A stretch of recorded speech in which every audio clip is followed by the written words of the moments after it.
سيدنا محمد. الرجيم. بسم الله الرحمن الرحيم. الحمد لله رب العالمين، والصلاة والسلام على سيد المرسلين وعلى آله وصحبه أجمعين. رب اشرح لي صدري ويسر لي أمري واحلل عقدة من لساني يفقه قولي. سبحانك لا علم لنا إلا ما علمتنا إنك أنت العليم الحكيم. ولا حول ولا قوة إلا بالله العلي العظيم.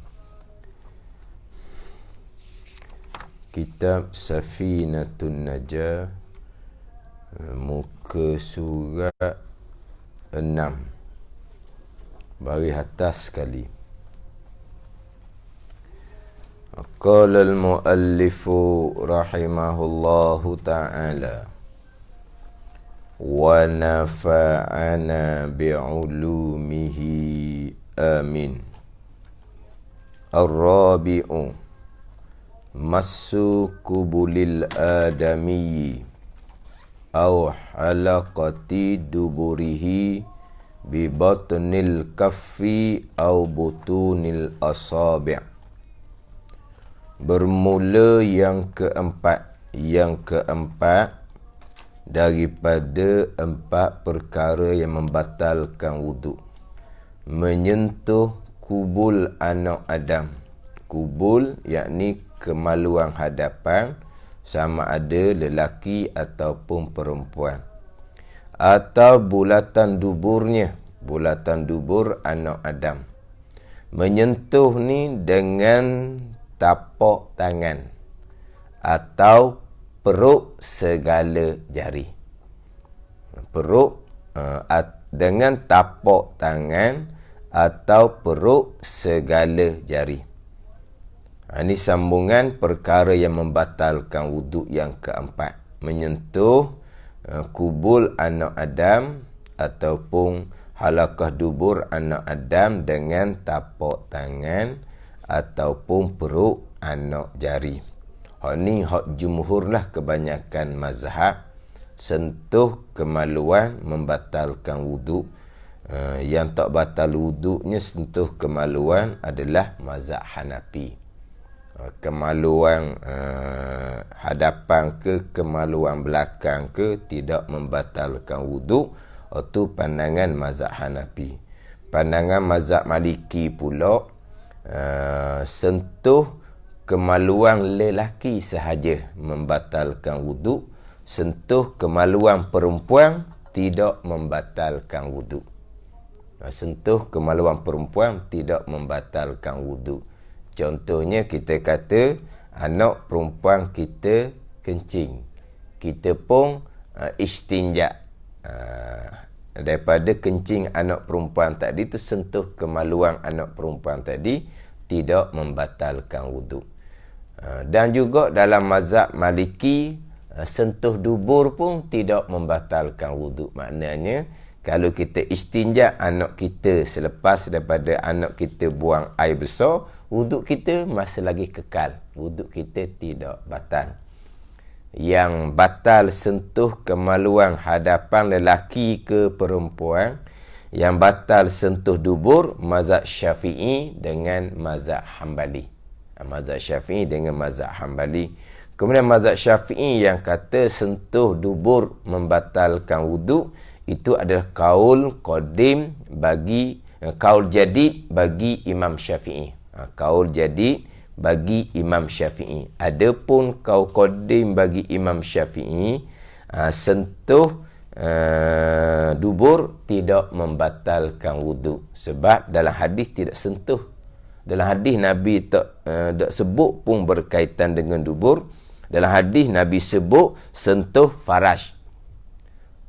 Sentuh zakar, itu dalam hadis.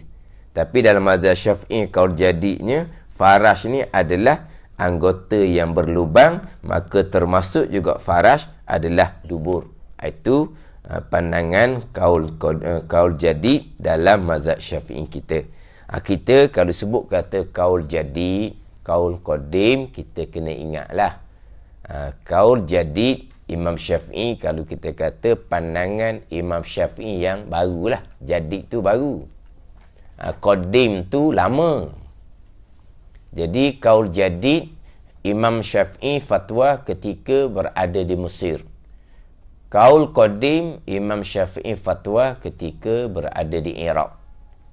Maknanya sebelum Imam Syafi'i berpindah ke Mesir, kemudian wafat di Mesir, Imam Syafi'i berada di Iraq terlebih dahulu.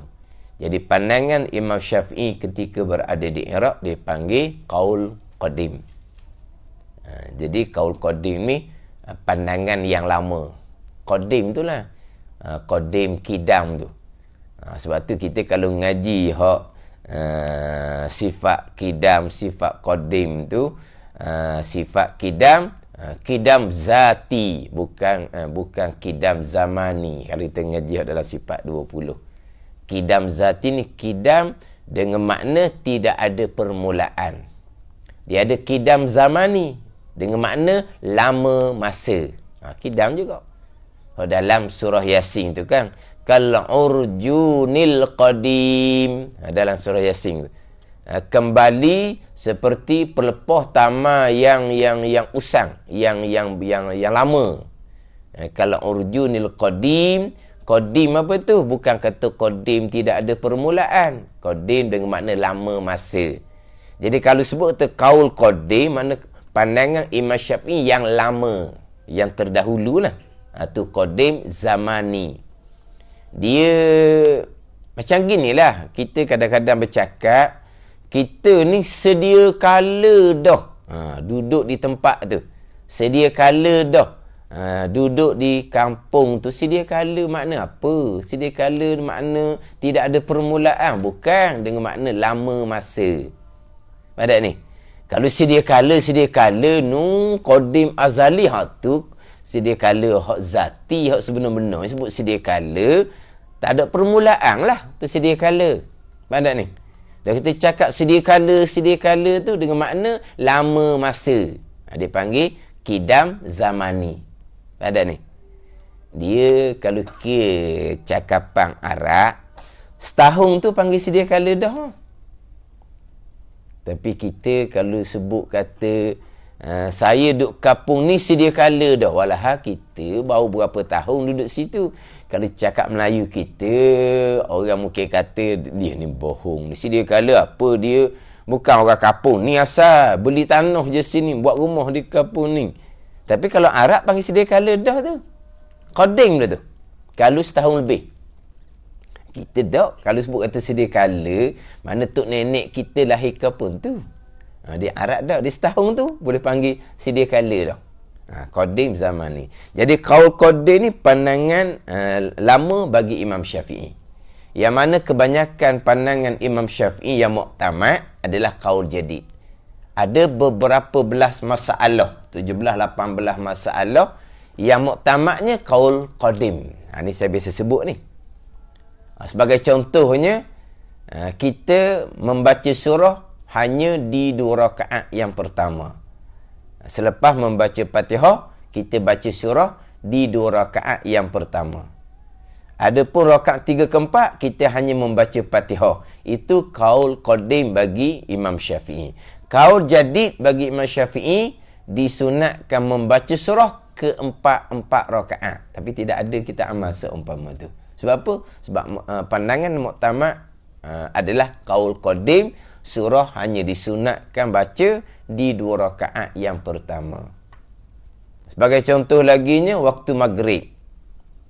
Waktu maghrib, pandangan hak muktamadnya kaul qadim, bila kau habis waktu maghrib, masuk waktu isyak. Habislah waktu maghrib.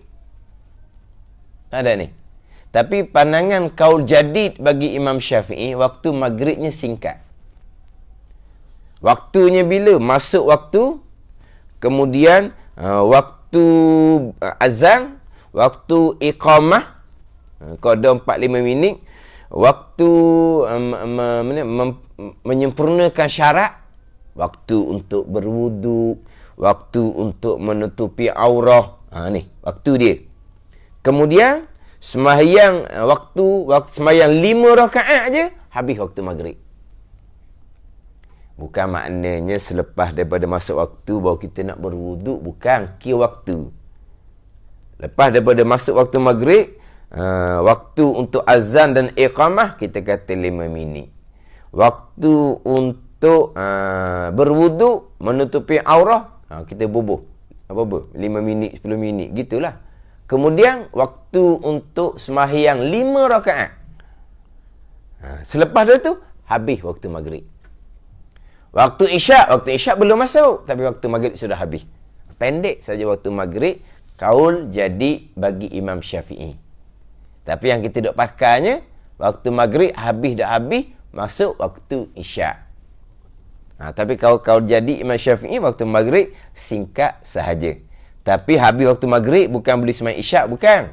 Waktu isyak masih lagi belum masuk. Ni kita kena ingat jugalah. Sebut kata kaul jadi, sebut kata kaul qadim. Kaul jadi pandangan Imam Syafi'i yang baharu, kaul qadim pandangan Imam Syafi'i yang terakhir. Kemudian hak berkaitan dengan sentuh kemaluan ni, sama ada kemaluan diri kita ataupun kemaluan orang lain. Contoh kemaluan orang lain ni, kita istinja anak lah, contoh mudahnya. Mana sentuh kemaluan sendiri ataupun sentuh kemaluan orang lain, wuduk batal. Ini mazhab Syafi'i kita dan mazhab Hambali. Mazhab Maliki, sentuh kemaluan sendiri sahaja membatalkan wuduk, sentuh kemaluan orang lain tidak membatalkan wuduk. Dia mazhab Maliki ni, sentuh kemaluan yang batal hanya kemaluan lelaki sebelah hadapan. Sentuh kemaluan perempuan tu sentuh kemaluan dia sendiri, perempuan tu sentuh kemaluan anak perempuan dia, sentuh kemaluan perempuan tidak membatalkan wuduk. Mazhab Maliki sentuh dubur tidak membatalkan wuduk. Sekarang ni mazhab Maliki sentuh kemaluan lelaki membatalkan wuduk ni sentuh kemaluan sendiri. Kalau gi istinja, anak lelaki kita buang air kecil, tak batal wuduk. Sebab apa? Sebab Nabi menyebut mamassa zakarahu falyatawadda. Sesiapa yang sentuh zakarnya, maka hendaklah ia berwudu. Zakarnya sendirilah. Adapun zakar orang lain tidak dinyatakan, maka tak batal. Itu mazhab Maliki. Mana kalau mazhab Maliki ni, kalau istinja anak, anak lelaki ke, anak perempuan ke, buang air kecil ke, buang air besar ke, wuduk tak batal. Itu mazhab Maliki. Jadi mazhab Maliki ni satu je yang batal wuduk, sentuh kemaluan. Kemaluan lelaki yang menyentuhnya diri sendiri, batal wuduk. Kalau sentuh kemaluan orang lain, wuduknya tak batal. Tapi mazhab Syafi'i kita, sentuh kemaluan orang lain pun batal jugalah. Sebab sama je. Kalau kemaluan sendiri pun Nabi perintah kembali berwuduk, mamassa zakarahu falyatawadda. Sentuh kemaluan sendiri batal wuduk, kemaluan orang lain lagilah batal wuduk. Itu mazhab Syafi'i kita. Bahkan ada hadis Nabi bersabda, mamassa farjan, mamassa zakaran. Siapa yang sentuh faraj, siapa yang sentuh zakar dengan isim nakirah, maka umumlah tu. Sentuh faraj, hak sendiri, hak orang. Sentuh zakar, hak sendiri, hak orang. Sama je lah. Ni hak pandangan dalam mazhab Syafi'i. Selain daripada qiyas lah. Kalau sentuh kemaluan sendiri membatalkan wuduk, sentuh kemaluan orang lain, tu lagilah. Tu pandangan mazhab Syafi'i. Dia ada kias di situ. Pada ni. Sebab kita Al-Quran, hadis, qiyas dan ijma' kan. Al-Quran, hadis, qiyas dan ijma'. Kita ahli sunnah wal jamaah ada sumber hukumnya adalah qiyas. Dia biasanya yang agak masyhur kita cerita bab qiyas ni adalah qada sembahyang lah. Tinggal dengan sengaja. Qada sembahyang tinggal dengan sengaja ni tidak ada hadis, tidak Nabi tak cerita berkaitan dengan orang tinggal sembahyang dengan sengaja wajib qada, tidak ada. Yang ada hadis adalah man nama an salatin aw nasiyaha falyusalliha iza zakaraha. Sesiapa yang tidur sehingga meninggalkan sembahyang ataupun terlupa, maka hendaklah ia sembahyang apabila ia jaga ataupun bila ia sedar. Tertidur, terlupa sahaja. Nabi perintah supaya sembahyang qada apabila jaga daripada tidur ataupun apabila sedar daripada lupa. Adapun hak berlaku biasa-biasanya adalah tinggal sembahyang dengan sengaja. Bukan tertidur, bukan terlupa. Tertidur ni bukan hak perang. Ada ni. Hak perang tu panjang pula bicara dia. Hak memang tak sedar sungguh-sungguh. Tidur lewat kerana anak demam contohnya. Jadi belah pagi tu baru anak kita tidur, lena tidur. Kita pun baru boleh tidur. Dekat-dekat nak subuh dah. Bila baru tidur dengan mengantuk dengan letih ni, orang azan tak dengar dah kitanya. Sedar cerah. Atau panggil apa? Tertidur. Tak berdosa. Ni wajib kena qada, ni tak ada khilaf lah. Terlupa. Terlupa ni contohnya terkadang orang yang dia istiqamah solat berjemaah. Dia istiqamah solat berjemaah, tiba-tiba satu hari itu dia sibuk. Kita buat masalah macam mana sibuk. Contohnya hari tu dia ada jamuan kenduri kahwin. Jadi dia tak pergi ke masjid untuk sembahyang berjemaah zuhur. Pada ni kira-kiranya sembahyang di rumah, kira-kiranya. Tapi tak sedar dia. Tak sedar. Jadi dia pukul 2 tu dia selesai dah. Dia kira macam dia sembahyang dah. Sebab apa? Sebab sokmo-sokmo dia gitu. Dia sembahyang di masjid kan. Pukul 2 beres dah. Jadi dia rasa macam sembahyang dah. Ada ni. Orang gini ni kadang-kadang bukan hari tu, esok baru sedar. Esok dia pergi masjid zuhur, dia barulah terfikir. Kemarin masa jamuan tak pergi masjid, sembahyang masa mana? Panggil dia terlupa. Ini pernah berlaku seumpama ni. Sebab dia biasa main di masjid, mana awal-awal siap dah sembahyangnya. Padahal itu dia pergi masjid. Dia terlupa. Ni panggil apa ni? Tertinggal solat yang tidak berdosa. Adapun kalaulah dia sambung tidur, tu cerita lain pula. Orang azan ditarik selimut, tu cerita lain lah. Kalau orang azan ditarik selimut, zon di hatinya kuat, jangkaan di hati, dia akan kembali sedar dalam waktu masih lagi ada. Sebab apa? Sebab dia ada time jam.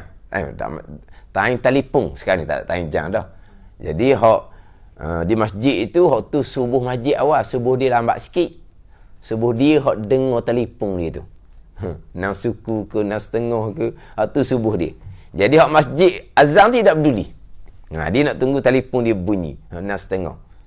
Ataupun memang adah dia gitu dah. Sama-sama dia gitu dah. Mana dia sambung tidur selepas azan subuh tu, biasanya memang dia akan sedar kembali kemudian dalam waktu subuh. Ataupun suami balik dari masjid, suami yang kejutkan. Ni. Maka dia pun sambung tidur sebab apa? Sebab jangkaan di hatinya dia boleh sedar semula dalam waktu subuh. Maka sambung tidur tu makruh sahaja. Pada ni, sambung tu makruh sahaja.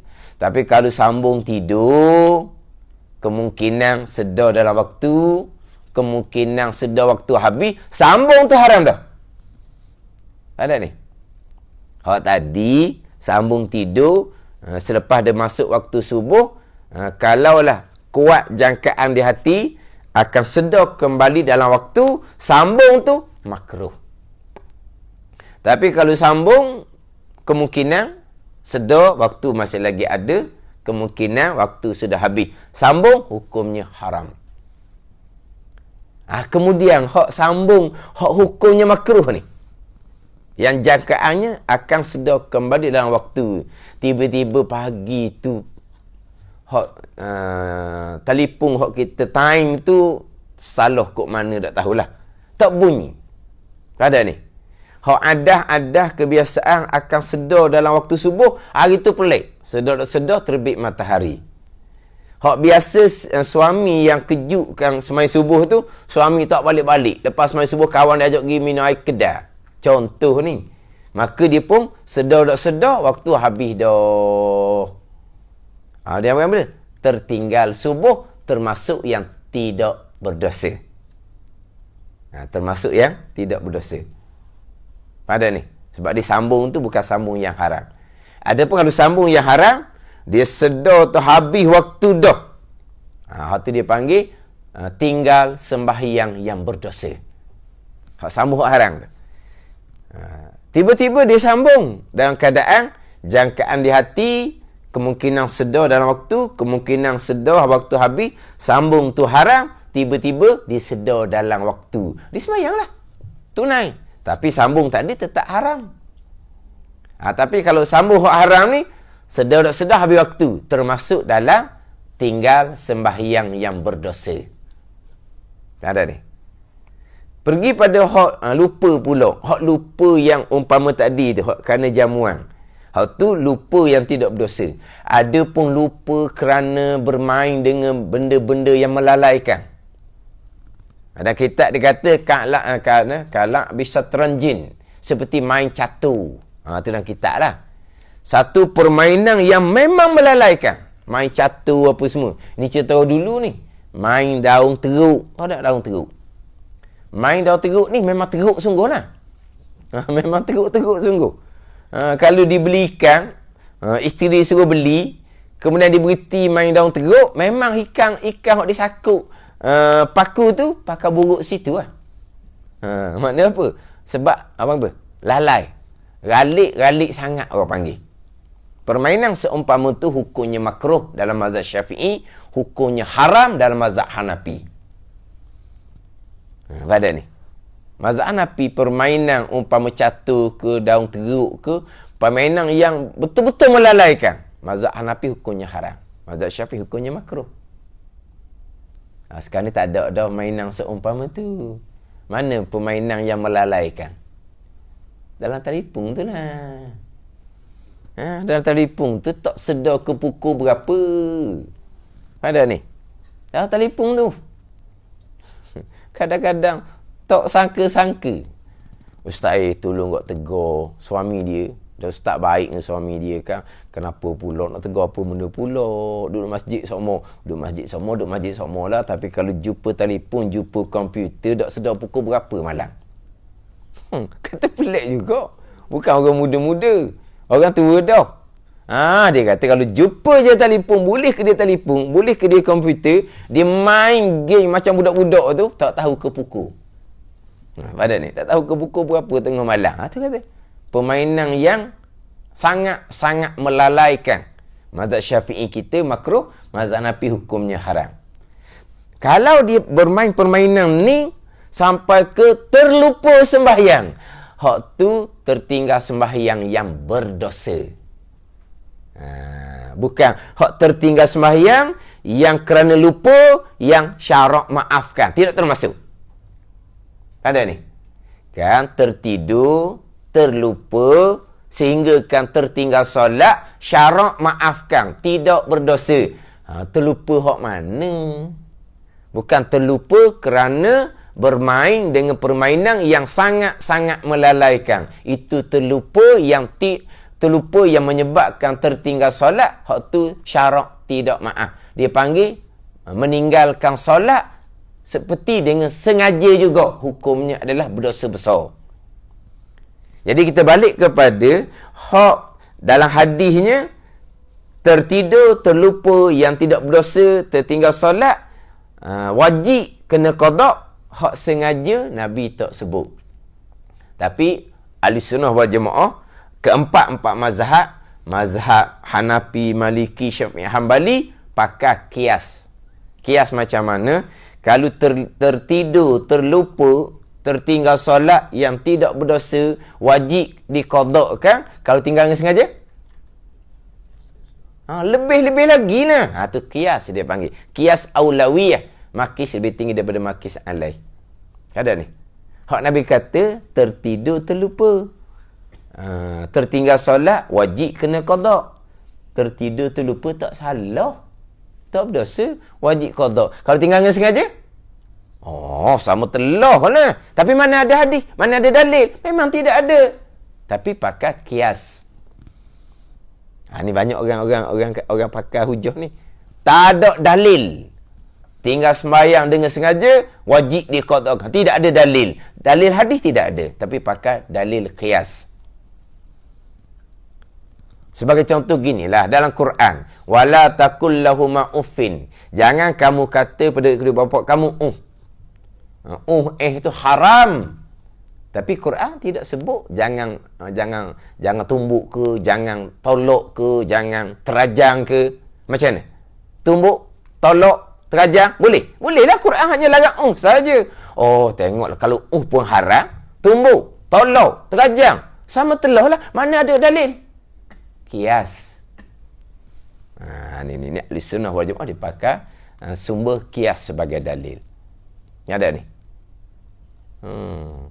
Jadi kalaulah tak pakai kias, buat contoh ni. Ni contoh. 2 orang ditidur 2 orang.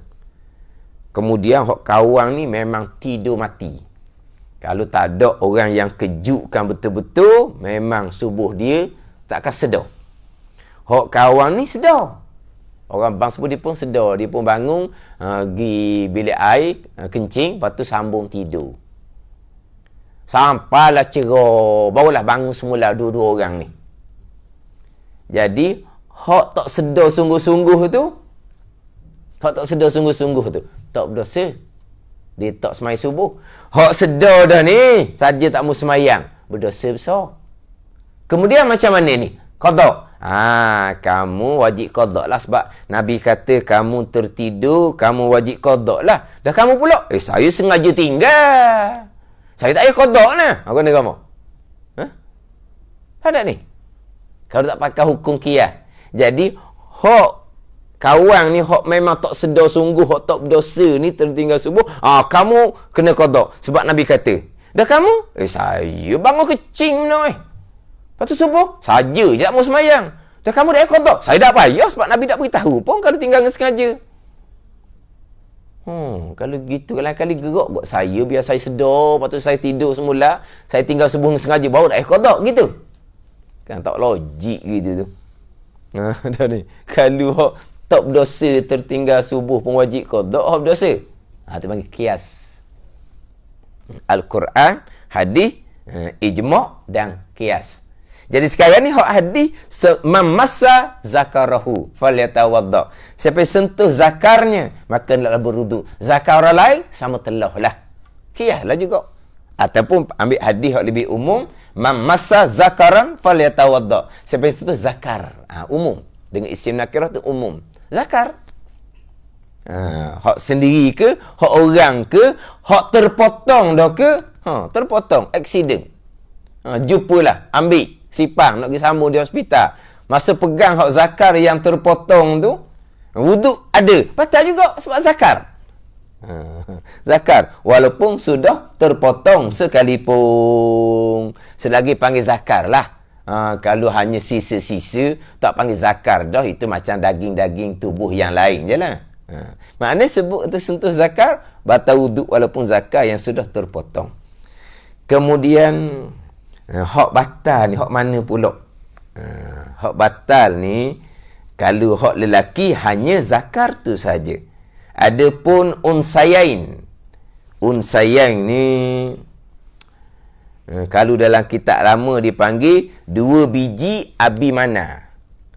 Nah, 2 biji abi mana. 2 batu tu lah. Hak tu tak batal wuduk. Cuma disunatkan. Apabila sentuh batu tu pun disunatkan ambil wuduk semula. Sebab ada pandangan mazhab Maliki. Mazhab Maliki tadi kan, sentuh kemaluan perempuan tidak batal. Sentuh dubur tidak batal. Sentuh kemaluan lelaki zakar sahaja batal. Ada setengah pandangan mazhab Maliki ni, sentuh kemaluan lelaki batal termasuk sentuh unsayain tadi tu. 2 batu tu pun batal juga wuduk. Sebab itulah kalau tersentuh batu 2 batu tu sunat jugalah berwuduk sebab nak ra'i. Pandangan dalam mazhab Maliki mengatakan sentuh kemaluan lelaki ni termasuk sentuh batu tu pun membatalkan wuduk juga. Kemudian sentuh kemaluan perempuan.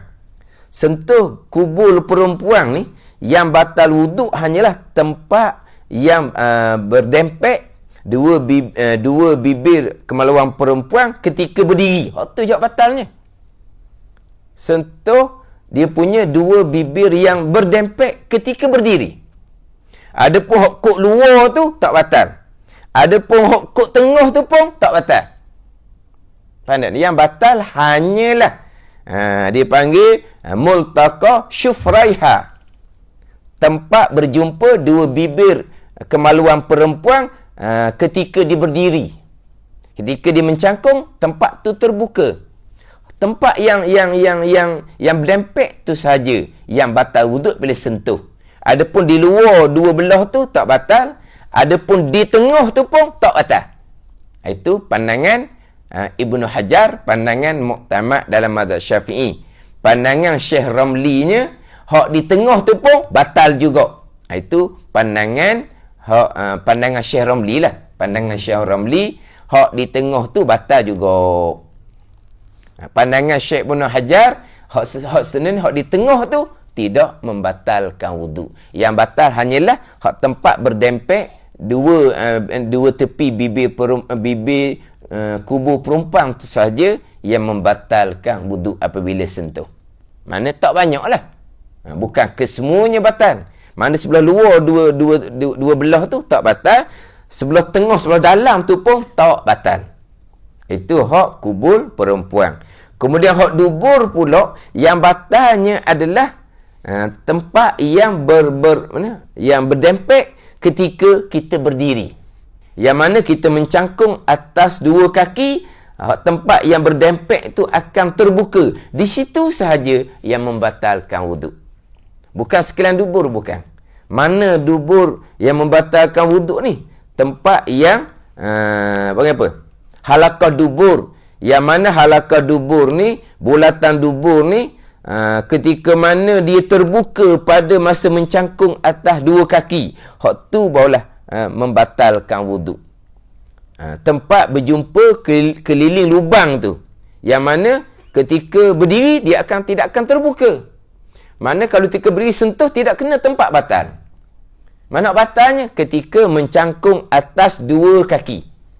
Hak terbuka kawasan dubur ketika mencangkung atas 2 kaki, itu sajalah bulatan dubur yang sentuh membatalkan wuduk. Ada ni.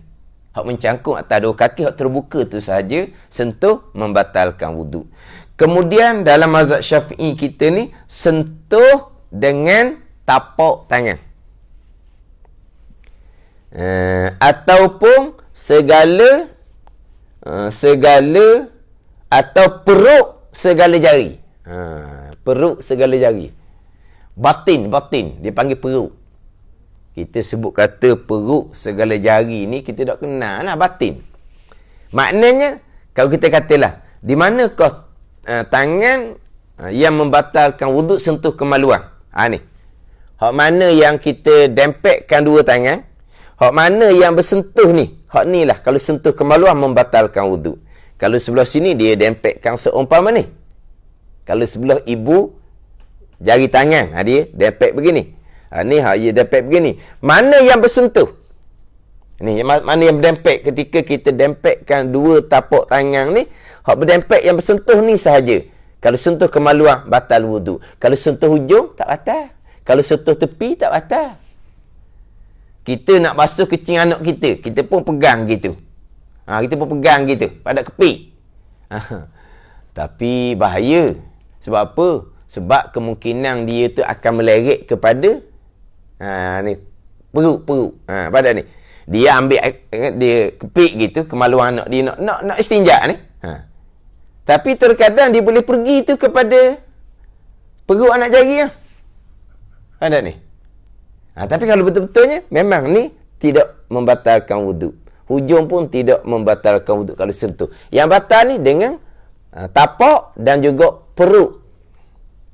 Segala jari. Ni membatalkan wuduk. Ada ni. Sentuh ujung, sentuh belakang. Lagilah. Sentuh belakang lagilah tak batal. Lepas tu kadang-kadang kan, bila anak dia buang besar, dia istinjak, dia basuh kat belakang.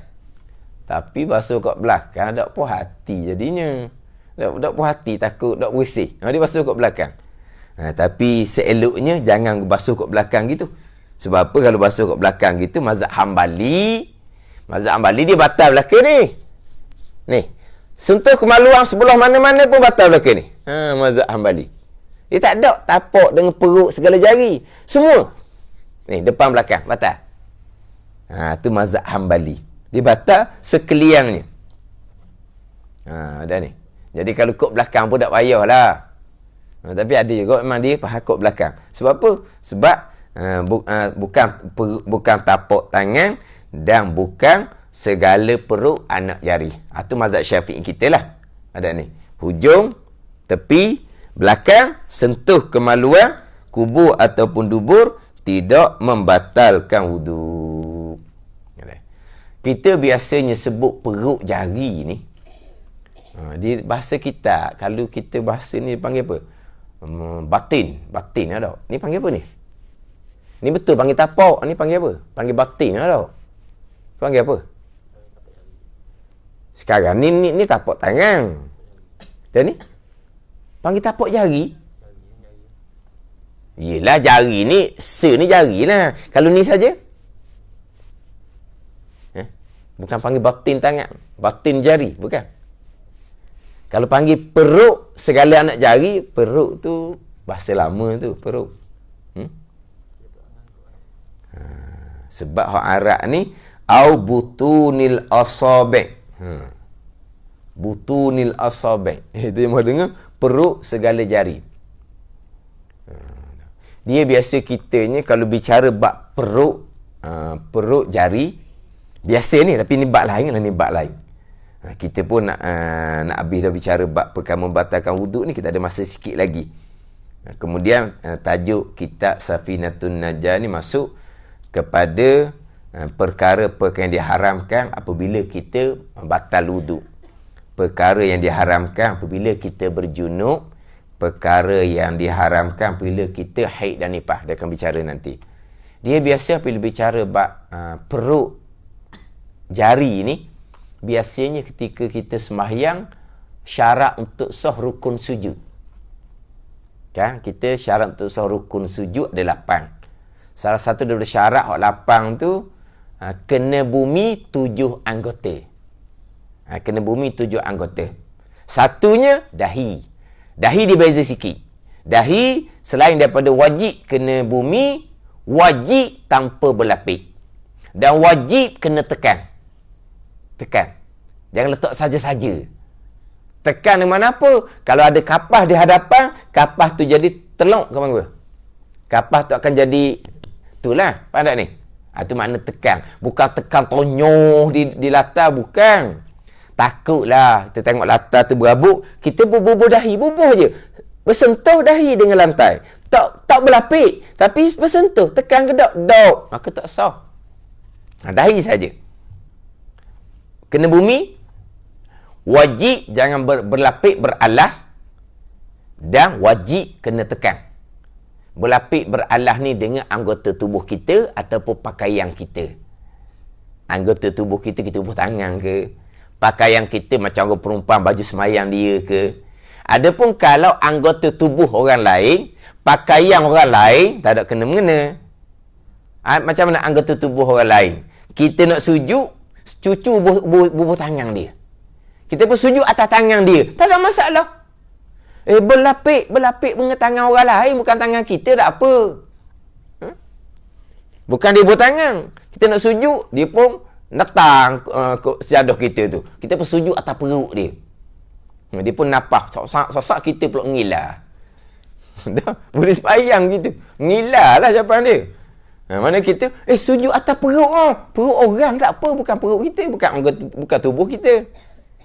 Baju semayang orang yang terbuka. Lepas tu, duduk di tempat sujud kita. Pakaian perempuan belah hadapan ke, belah tepi, tak kira lah. Kita pun sujud atas pakaian ni. Tak ada masalah. Dah kata, tidak boleh berlapik. Berlapik dengan pakaian kita. Pakaian orang tak apa. Ada ni. Tu hak dahi. Kemudian, dua tangan. Dua tangan. Ni. Dua tangan. Bukan sekalian. Kena sikit pun tak apa dah. Tapi sunat sekalian. Kemudian, tangan ni sunat tekan. Dan tangan ni sunat jangan berlapik. Tu sama sekali orang perempuan. Orang perempuan terkadang, tangan dia berlapik dengan baju semayang. Tak ada satu sunat. Hak wajibnya, tangan kena latah. Hak sunatnya, tangan kena tekan. Kalau bubuh saja, tak apa dah. Tapi sunat tekan.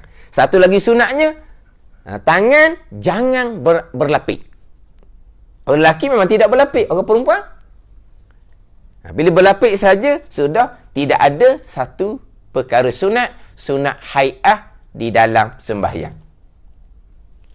Kemudian, dua lutut. Dua lutut tu memanglah berlapik lah. Orang perempuan sama telah lah. Orang lelaki pun berlapik sebab aurah. Takut terbuka aurah. Jadi dua lutut tu berlapik. Dua perut jari kaki. Dua perut jari kaki ni, kalau orang perempuan, pasti berlapik. Sebab dia aurah kaki tu. Orang lelaki, sunat jangan berlapik. Sebab tu orang lelaki, kalau dia pakai stokeng, nak semayang, sunat buang stokeng tu. Supaya perut jari kaki kena bumi tanpa beralas dengan stokeng. Sunat terbuka. Orang perempuan, memanglah kaki aurah, dia kena tutup. Jadi kalau orang lelaki ni, dahi wajib terbuka, dua tangan, dua perut jari kaki, sunat terbuka. Orang perempuan, dahi tu wajib terbuka, kemudian dua tangan orang perempuan, sunat jangan berlapik, sunat terbuka. Pandai ni? Ada pun kaki perempuan, itu aurah. Orang lelaki bukan aurah. Maka orang lelaki, dua kaki tu, dua perut jari kaki, sunat jangan berlapik. Ni saja-saja pergi pakai stokeng. Hak pakai stokeng orang tua, orang uzur tak boleh sejuk tu, cerita lain tu. Dia orang tua, subuh-subuh tak boleh tak pakai stokeng. Dia sejuk, tu cerita lain. Ni saja-saja je pakai stokeng. Sebelum semayang tak pakai stokeng. Masa semayang dia pakai stokeng. Style apa tak tahu. Kita nak pada masa sujud, perut jari kaki kena bumi, disunatkan jangan berlapik. Kemudian mana perut jari kaki? Ni perut. Ni kita buat kata kaki lah. Ni tangan, takkan nak kat kaki pula. Maknanya, ketika dia sujud, dia bubuh hanya kena ni latah. Ni kena apa ni? Hujung jari kaki. Tak kena perut. Tak sah sebab tak cukup dia punya syarat dia. Bukan kena bumi dua jari kaki, bukan. Dua perut jari kaki. Dahi, dua tangan, dua lutut, dua perut jari kaki. Bukan dua jari kaki, bukan. Jari kaki ni, hak ni pun jari kaki, hak ni pun jari kaki. Tapi perut jari kaki. Maknanya kalau kata hujung ni bukan panggil perut. Kena tekan sikit. Jumpalah perut tu, tekan sikit. Kena sebelah, sebatang tak apa dah. Ibu jari, contohnya. Tapi kalau kena perut, kelima-lima jari kaki, makna sebelah, kelima-lima 10 jari kaki kena perut belaka, itu sunat hai'ah. Tapi sekurang-kurangnya, kena sikit tak apa dah. Sebatang, sebelah. Ibu jari contohnya sebelah, dan ibu jari sebelah ni. Cukup dah syarat wajibnya. Syarat untuk sah rukun sujud. Tapi kalau tekan molek-molek, ke 10-10, perut jari kaki tu kena di bumi belaka, itu sunat hai'ah. Tapi kadang-kadang orang bubuh gitu, dia bubuh. Pada ni. Kadang-kadang bukan kata ujung jari kaki, bubuh gitu. Apa? Hampur. Ibu gitu je. Kita nak kata kaki dia sakit, lepas iktidal, sujud yang pertama molek. Sebab dia datang daripada iktidal. Bila duduk antara sujud, kaki tu dia lepas. Sujud yang kedua, dia tak akad dah. Mana kaki dia bukan sakit. Sebab sujud pertama molek je. Ada ni. Siap ada bukan kata hampur. Congek. Kaki dok kena pula atas. Ni cerita sungguh ni. Satu ketika tu imam yang buat kerja gitu. Dia angkat. Macam mak rempit gitulah. Dia angkat je. Macam mana seumpama ni. Faham tak ni? Tak cukup syarat untuk sah rukun sujud. Kena bumi 7 anggota, termasuk 2 perut jari kaki. Itu perut jari. Tapi hak kata wajib kena bumi 7 anggota ni, hak ni pandangan Imam Nawawi, pandangan muktamad dalam mazhab Syafi'i. Adapun jumhur mazhab, kebanyakan mazhab, termasuk pandangan Imam Rafi'i, ulama tarjih dalam mazhab Syafi'i kitanya, sunat sahaja kena bumi 7 anggota. Yang wajib betul-benarnya kena dahi sahaja. Ini hak jumhur, hak kebanyakan mazhab dan juga pandangan Imam Rafi'i. Ini pandangan dhaif dalam mazhab Syafi'i, tapi pandangan ulama dalam mazhab Syafi'i juga mengatakan kena bumi 7 anggota tu sunat. Sebab tu kalau kita semayang orang lelaki lah, dia nampak kaki, orang perempuan mungkin tak nampak kaki, orang lelaki nampak. Nampak kaki tu dok kena perut ke latar tu sudut duli lah. Biar ke dia je lah. Takut kita, siapa depan kita ni? Nampak pakai comel dengan jubah dengan apa? Siapa dia ni? Kita duk semayang ni. Duk mikir, siapa jahil sangat ni? Beri salam tengok, ayah haji ni. Tak payahlah. Biar ke dia lah tu. Sebab apa? Sebab benda khilaf. Tapi kalau pandangan muktamad dalam mazhab Syafi'i, pandangan Imam Nawawi, wajib kena bumi 7 anggota, syarat untuk sah rukun sujud. Mana di antaranya? 2 perut jari kaki. Kita nak cerita bab perut tu je. Nak kenal perut jari kaki. Kita sini ni sentuh kemaluan dengan perut. Ni perut. Dengan tapak barulah batal. Belah ujung, belah tepi, belakang, lagilah tak batal. Ni hak perkara yang keempat. Ada 4 perkara yang membatalkan wudu. Selesai bab batal wudu, dimasuk dalam pertajuk manin taqadha wudu'uhu haruma alaihi arba'atu asya. Bermula sesiapa yang batal oleh wudunya, maka haram atasnya 4 perkara. Maknanya orang yang berhadas kecil haram 4 perkara. Orang berjunub haram 6 perkara. Orang haid dan nifas haram 10 perkara.